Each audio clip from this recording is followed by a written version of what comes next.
guys, it's me, Sarah, and wow, it's been a while. So I guess in order to say hi, I'm coming back, is to start a new series, which is going to be called the YouTuber Reviews, or whatever, where basically I'm going to be reviewing YouTubers. I don't know if you got that. So basically, the first one I thought, you know, I had to do in order to make it a real, like, first one, you have to do PewDiePie. Yes. Anyways, so this is not like a hate video. This is not, I'm so obsessed that I'm gonna just tell you everything good about him either. So, PewDiePie was one of the first YouTubers I subscribed to when I was like in 8th grade. Like I was 14, 15. So this was like 2014, 2015. He's like my 6th favorite YouTuber right now. And there's a reason for that. And so, you know, I'm gonna talk about some good things, I'm gonna talk about some bad things.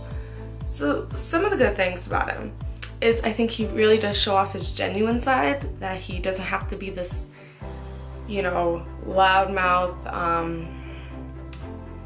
person. He could just be like a normal person to us. Like, he doesn't have to be this one thing that we see him as, and he can be his own genuine self, if that makes any sense. And I think he would hide that a lot back then, but now I think he's a little more like, you know what, if I feel comfortable, I'll do stuff. If I don't, I'm not gonna. And I think he gives like a really genuine side to that. It's really, really, really good, I think, is including his fans' videos. As much as he'll roast the crap out of us, he'll be like, okay, you know what, these are fans. Thank you for putting your time into this. And, you know, watching compilations and stuff and putting us in his videos, and, you know, even the haters, just the amount of content that he does show, and I think that that's very admirable too. Another good thing is he knows how to laugh off the bad things. A lot of people, when bad things happen to them, they will completely ignore it. Or they might address it, but they don't know how to, like, laugh at it. And I think it's really great when you can laugh at, like, mistakes or bad things that in your life that have happened, and be able to say, you know what, I can make it a joke, so can you, you know? And I think he does that a lot. So I give him credit for that, because that's a really, really, really hard thing to do.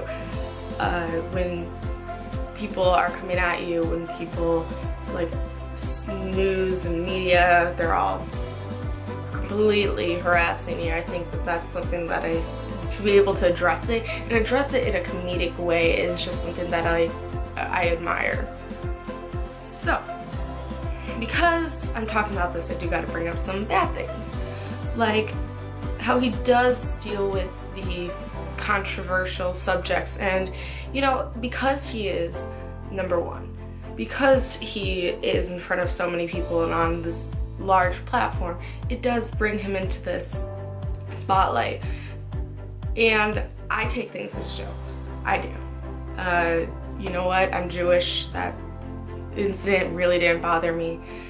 But because he does deal with this, it's understanding the level that this can get up to. And he's seen the level of, if I say something, how far it will go. And he's seen it. So to be able to address that and understand, like, okay, now I gotta be a little more careful, because now I know the news media and everyone's just watching me, keeping an eye on me, because all they're reading are these titles, and they are basing what they know of me because of incidents like this. So just being aware, I think that's something that he, you know, he does need to work on. But again, there's no hate to that. I wish he could have kept, like, continuity, and I think he's starting to do that. And what I mean by this is there's things that you look forward to when you go to a specific YouTuber, whether it be their intro, outro, a specific series, you know, things like Fridays with PewDiePie. And I know he's addressed this, and I know he does mock it sometimes. Or, you know, even like Pew's Is Everything. Now, that I understood like caused a lot of stress and all that, and I was like, okay, after that, don't do it. But it was the having that like little part of you that was like, I'm excited for Friday because guess what's on, you know? For example, like, and I'm not saying this would ever be any gamer ever, but like there's a lot of channels that have like a day set for something, and I think that could actually, I think, approach the audience in a new way, or it would keep them wanting something, and for the people that don't always watch. Okay, so here's one that I think a lot of people notice, is the repeating videos. I think a lot of people have noticed this. My response, etc. Or Try Not to Laugh edition 8592. Like, and then doing that Try Not to Laugh challenge edition, death. Like, doing those type of things where it's like, or, you know, 3 videos a week making fun of the Wall Street Journal. I get it. And again, when I wrote these notes, this has been actually like, I wrote this a while ago, so my numbers are gonna be so off. But as of today, he has over 3,288 videos. And you gotta put that in perspective. Like, I stopped coming up with ideas after like 100, and not even all of them were these type of videos.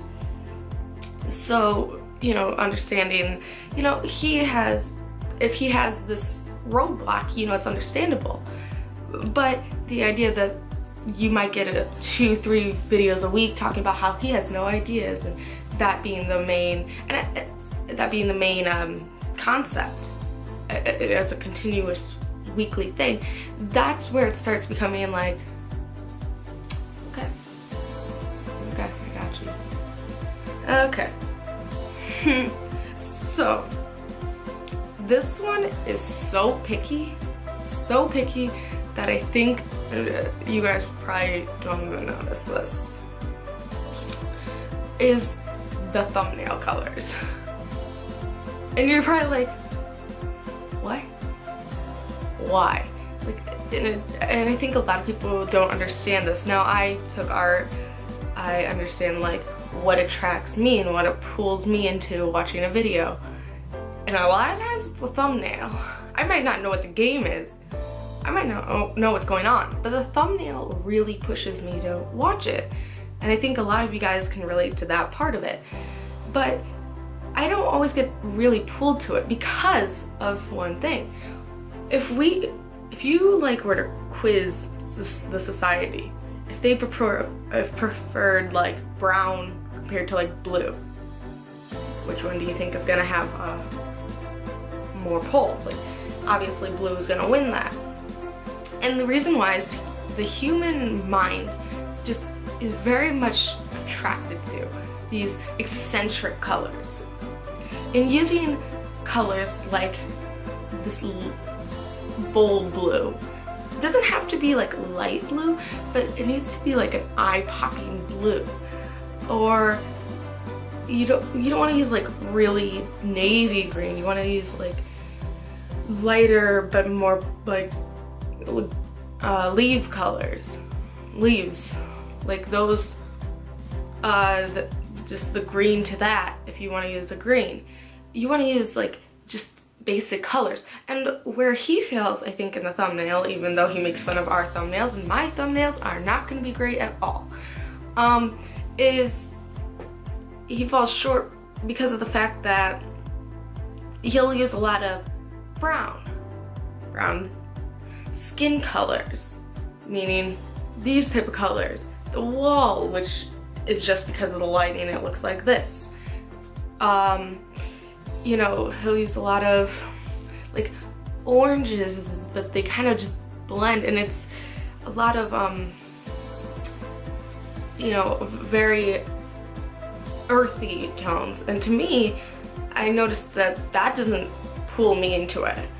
And again, that's me being hypercritical, like very, very critical about this. And grays, like nobody really gets pulled to that. And using people in the thumbnails, and you know, that doesn't pull me. Like, I like thumbnails that are very vibrant. And I'm actually gonna talk about one video in particular. You know, the one video that actually really pulled me in was the one where he was legitimately talking about thumbnails. I was like, I loved the thumbnail. And maybe it was because I kind of laughed, but I loved the colors. And I was like, this is actually visually amusing to me. And that was, I guess, a very big thing that I analyzed personally. So again, that was just me being very, very critical. Because I know my thumbnails, like, generally it's like, let me take a picture, you know, and then let me take a picture and Photoshop that. No. So that's generally me, but that's, again, there's no hate. There's, like, I love him, but at the same time, you know, I could also go into like titles, like being like adding game names. No, it's not any hate. Again, it's me being extremely critical onto something very small, but it's also very big. Again, if that makes sense. So I guess that's the end of this one. Thank you guys for watching and staying subscribed. Remember to like, subscribe, tell me like to do more. I got a lot. Any suggestions? And you know, remember that today is the present, because you are a gift to this world.